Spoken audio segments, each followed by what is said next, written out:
en el último programa de la temporada repasaremos los acontecimientos más importantes en estos últimos 100 años. Así que ocupe sus asientos porque aquí comienza Cualquier tiempo pasado.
La Guerra Civil Española fue un conflicto social, político y militar que más tarde repercutiría en un conflicto económico que se desencadenó en España tras el fracaso parcial del golpe de Estado del 17 y 18 de julio del año 1936, llevado a cabo por una parte del ejército contra el gobierno de la Segunda República Española, que se daría por terminada el 1 de abril del año 1939, con el último parte de guerra firmado por Francisco Franco, declarando su victoria, y a partir de ahí pues se establecería una dictadura que duraría hasta su muerte en el año 1975.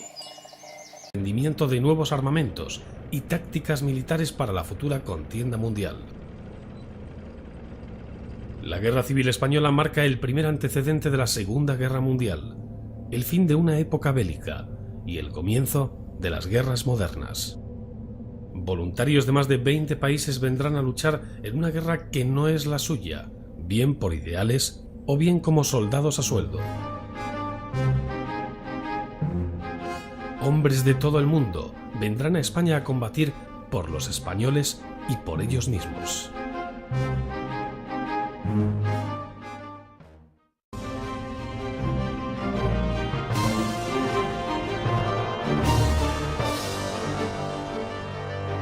Vientos de guerra.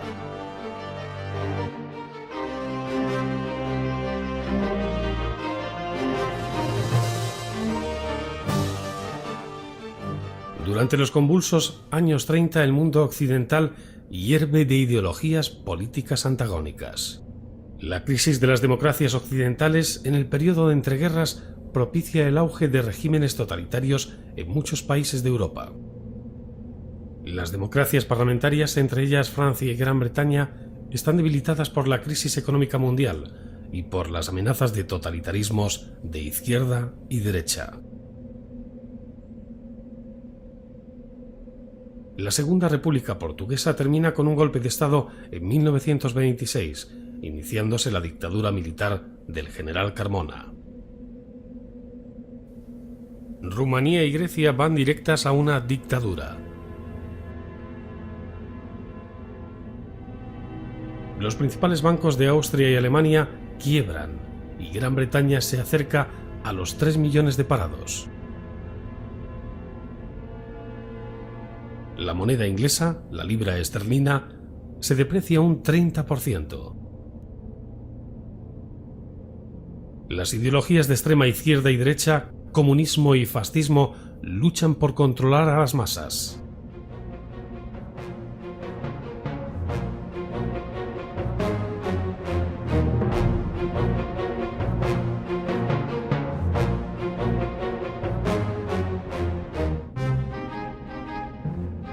Otro de los acontecimientos más importantes en nuestro país sería el voto de las mujeres. Y es que, un 9 de diciembre, las Cortes Españolas aprobaron la Constitución de 1931, que conllevó grandes avances entre ellos el sufragio universal, que supuso el reconocimiento del voto de las mujeres, algo que no hubiera sido posible sin la diputada Clara Campoamor. Hoy hace 80 años que se aprobó en España el derecho al voto de la mujer. Fue en un encendido pleno de las Cortes Republicanas, el 1 de octubre de 1931. Para aquellas Cortes habían sido elegidas 3 mujeres, aunque en aquel momento solo 2 ocupaban sus escaños, y paradójicamente defendieron posturas encontradas. Así, mientras Clara Campoamor insistía en el derecho inalienable de la mujer al voto, Victoria Kent pedía que se aplazara por el bien de la República. Los debates fueron intensos, y Clara Campoamor se enfrentó tanto a quienes sostenían que la mujer no estaba preparada, como a los que temían que su voto estuviera influenciado por la Iglesia. Un diputado llegó a decir que las mujeres eran pasión y emoción, sin espíritu crítico, y otro propuso que pudieran votar, pero no antes de los 45 años. Al final, los argumentos de Campoamor se impusieron y el artículo 36 de la Constitución, que reconocía el sufragio femenino, fue aprobado por 161 votos a favor y 121 en contra. Las españolas se estrenaron en las urnas en 1933, primero en las municipales de abril y luego en las generales de noviembre, en las que ganó la derecha y ni Campoamor ni Kent obtuvieron escaño.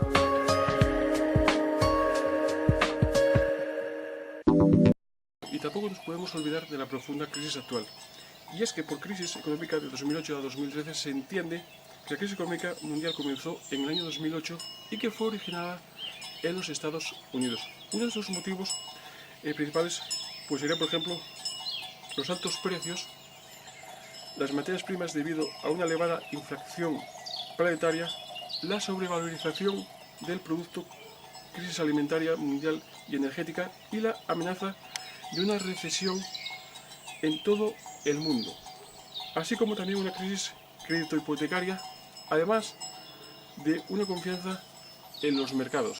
Fue una serie de eventos muy importantes. No tuvimos las herramientas para enfrentar esa crisis y creo que fue un error trágico para los Estados Unidos y para el mundo. Esto es lo que ocurrió en la quiebra del 2008. Aquellos que estuvieron involucrados cuentan la historia del fin de semana que cambió al mundo. Por amor al dinero.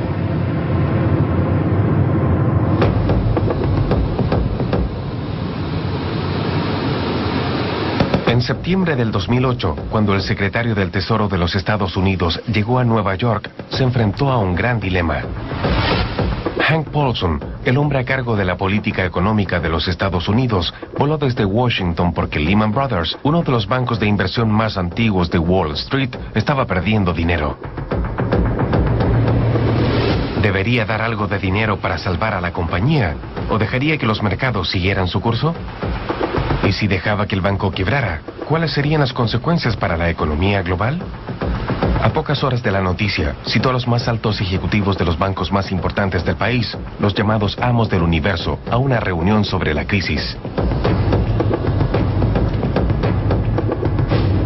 Era un viernes en la mañana. Estaba en las oficinas de Merrill's de la ciudad. Llovía bastante. Y recibí una llamada a las 5 de la tarde. Me dicen, ven a la Reserva Federal a las 6. Ese tipo de llamadas siempre son malas noticias. Y esto estaba a punto de empeorar. Creo que fui yo quien usó la palabra apocalipsis. Esto será el apocalipsis.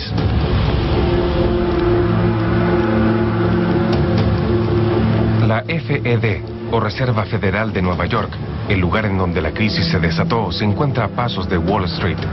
Los más dolorosos y tristes sería el atentado en Atocha el 11 de 2004.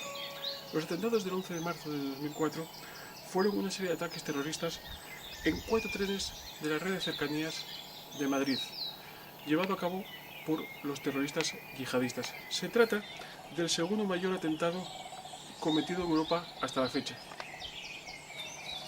Madrid, 11 de marzo de 2004, 7:37 horas. Una bomba explota en un cercanías en la estación de Atocha. Apenas un minuto después se producen otras 2 explosiones en el mismo tren. El caos y el desconcierto invaden los andenes y escaleras mecánicas de la terminal. Son las 7:38 cuando explotan otras dos bombas en un convoy en la estación del Pozo y otra en Santa Eugenia. A las 7:39, 4 explosiones más destrozan otro tren a 500 metros de Atocha.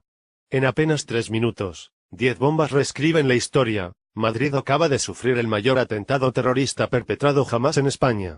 191 muertos y más de 1.500 heridos hacen imposible olvidarlo. La capital y sus habitantes despiertan entre el caos, los gritos y sirenas que retransmiten las emisoras de radio y el horror de las primeras imágenes que dan las páginas de internet y las cadenas de televisión. Quienes no estaban allí compartían el dolor y la tragedia de los cientos de estudiantes y trabajadores que ese día, en hora punta, como hacían casi a diario, habían tomado uno de esos 4 trenes de enlace entre el corredor de Henares y la capital. Una ciudad en alerta. Madrid moviliza sus equipos de emergencia. Se improvisan hospitales de campaña para atender a víctimas y heridos en plena calle. Renfe suspende el tráfico en todas las líneas con origen o destino a Madrid. También se cortan algunas líneas de metro. Se activa la operación Jaula. El centro y los accesos y salidas de la capital están durante horas colapsados. Los hospitales ponen en marcha el plan de emergencia ante catástrofes, mientras la impotencia, la tristeza y la solidaridad emanan de las colas de ciudadanos que acuden masivamente a donar su sangre. El aire se hace respirable en el pabellón 6 de IFEMA, a donde se van trasladando los cuerpos sin vida de las víctimas para ser identificados por sus familiares. Imposible digerir tanta tragedia. Faltan solo 3 días de las elecciones generales, y todos los partidos cancelan sus agendas y dan por finalizada la campaña. Por primera vez desde el 23F, el rey se dirige a la nación. Lo hace para mostrar su solidaridad con las víctimas y pedir unidad, firmeza y serenidad en la lucha contra el terrorismo. Manifestaciones multitudinarias contra el terrorismo se suceden por todos los rincones del país. En la dictadura franquista, Franco fue jefe de Estado del régimen de la dictadura conocido como franquismo entre los años 1939 hasta el año de su fallecimiento, 1975. En los años 40, la dictadura militar se afianzó mediante la represión política y económica de los opositores. Al final de la guerra civil española, de acuerdo con los cálculos del régimen, había nada más y nada menos que 270.000 hombres y mujeres detenidos en prisiones del régimen, y digamos que unos 500.000 pues huyeron al exilio. Parte oficial de guerra, 1 de abril de 1939, tercer año triunfal. En el día de hoy, cautivo y desarmado el Ejército Rojo, han alcanzado las tropas nacionales sus últimos objetivos militares. La guerra ha terminado. Burgos, 1 de abril de 1939, año de la victoria. El generalísimo Franco. Decían los marxistas, no pasarán, gritaban por las calles, no pasarán, se oía a todas horas, por plazas y plazuelas, con voces miserables, no pasarán. Un Estado totalitario armonizará en España, podrá manifestarse el auténtico sentir del pueblo español a través de aquellos órganos naturales que, como la familia, el municipio, la asociación y la corporación, harán cristalizar en realidades nuestro ideal supremo. Es sonriente, alegre y juvenil, este Madrid estoy, brazos en alto, vecinos de Pache van cual nuevo abril. Thanks to the thousands of souls who follow our movement, country, religion, family. This is our aim and dream. ¡Viva España!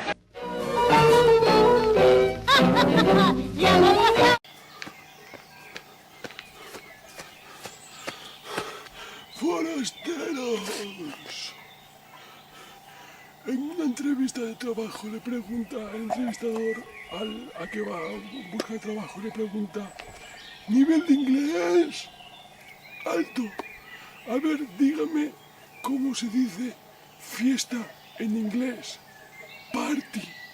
Bien, ahora dígame una frase que contenga la palabra party. El otro día me partí la cara con la bicicleta. En fin.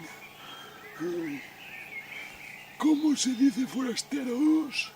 Espejo en japonés. Aitoi. Ay, forastero.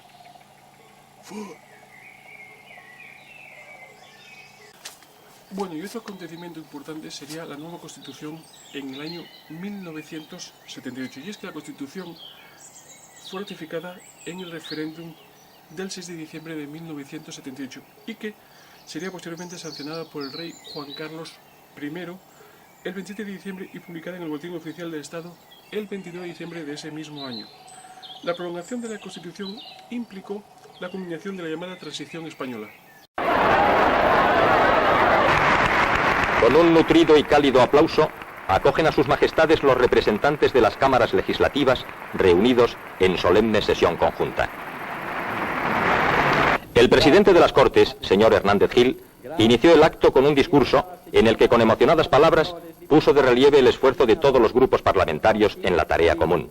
Destacó el respeto y la consideración del monarca, que con exquisita delicadeza hizo posible la independencia del poder legislativo. De todas las ideologías he sido correspondido con la comprensión. Gracias. El 27 de diciembre de 1978 es un día memorable para todos los españoles. Cuando faltaban escasos minutos para el mediodía, el rey don Juan Carlos I sancionó la Constitución. A continuación, pronunció un importante discurso del que entresacamos los siguientes párrafos.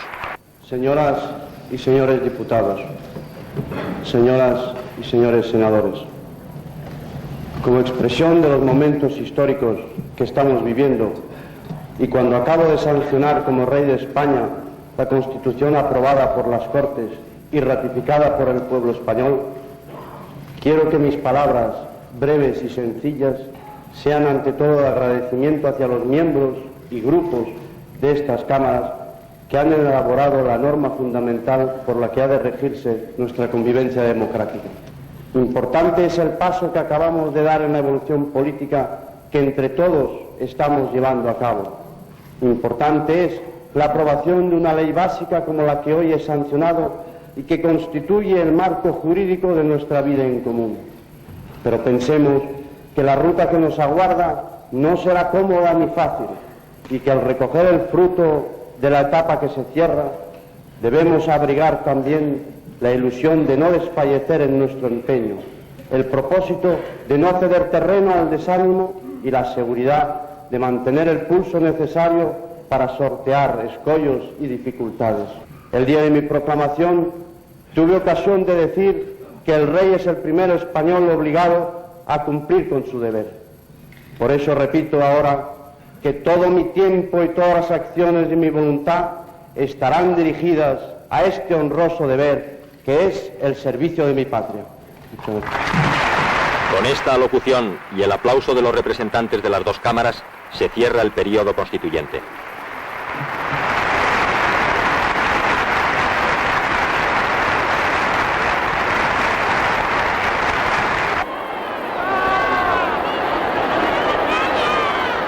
Finalizado el acto, entre aclamaciones y vítores, los reyes de España, el gobierno y los parlamentarios presidieron un desfile de fuerzas de los tres ejércitos, Guardia Civil y Policía Armada.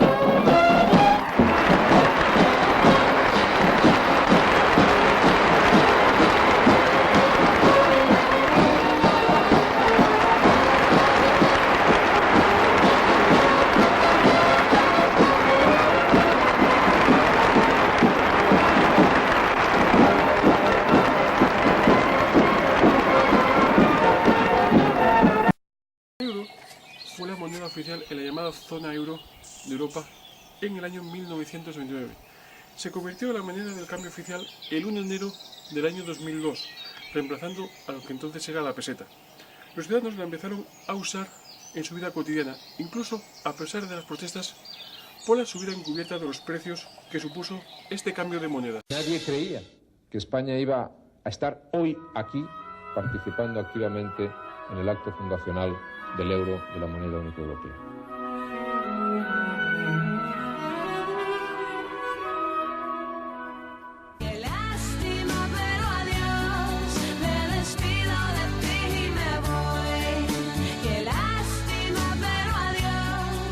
Hola, buenas tardes. La moneda que compartimos 300 millones de europeos está ya en circulación. 12 países han iniciado la transición para despedir a sus monedas nacionales y utilizar solo el euro.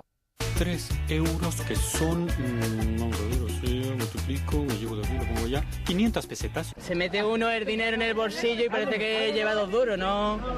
Lleva 1.600 pesetas y parece que no lleva nada. ¡Qué monos! Parecen cromos.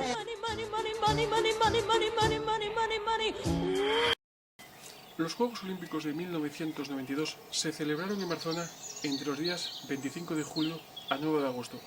El torneo de fútbol comenzaría un día antes, el 24 de julio. Ladies and gentlemen, welcome to the opening ceremony of the Barcelona 1992 Olympic Games.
El matrimonio gay se legalizó en el año 2005.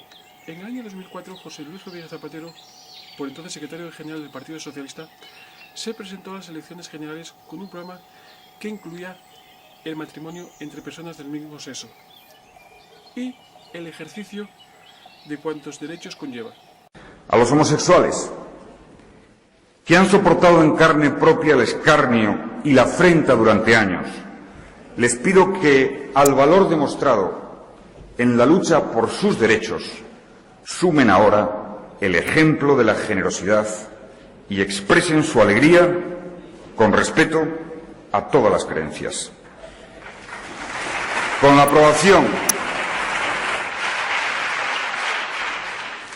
la aprobación de este proyecto de ley, nuestro país da un paso más en el camino de libertad y tolerancia que inició en la transición democrática. Nuestros hijos nos mirarían con incredulidad si relatamos que no hace tanto tiempo sus madres tenían menos derechos que sus padres. Si les contamos que las personas debían seguir unidas en matrimonio aún por encima de su voluntad cuando ya no eran capaces de convivir. Hoy podemos ofrecerles una hermosa lección. Cada derecho conquistado, cada libertad alcanzada ha sido el fruto del esfuerzo, del sacrificio de muchas personas que hoy debemos reconocer y enorgullecernos de ello. Hoy demostramos con esta ley que las sociedades pueden hacerse mejores a sí mismas, que pueden ensanchar las fronteras de la tolerancia y hacer retroceder el espacio de la humillación y la infelicidad. Hoy, para muchos, llega aquel día que evocó Cavafis hace un siglo. Más tarde, decía, en la sociedad más perfecta, algún otro, hecho como yo, ciertamente surgirá y actuará libremente. Muchas gracias.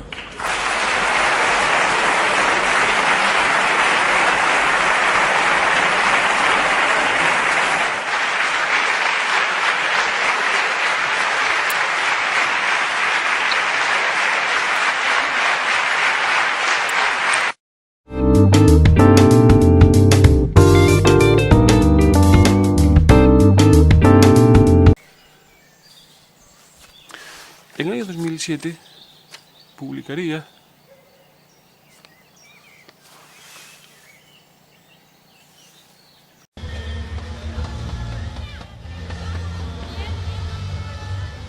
¡Me estáis volviendo loca! Nada lo dice Valdés. Casi. ¿Qué es esto? ¿En serio? Desde el año 1900. Martín. Si usted cree que tengo mal carácter, está en lo cierto. ¡Lo tengo! Y la primera parte de cualquier tiempo pasado. Todo leído, pero con muchas ganas e ilusión. ¡Alta mierda! ¡A la mierda! No puede, fuera. ¡Corten!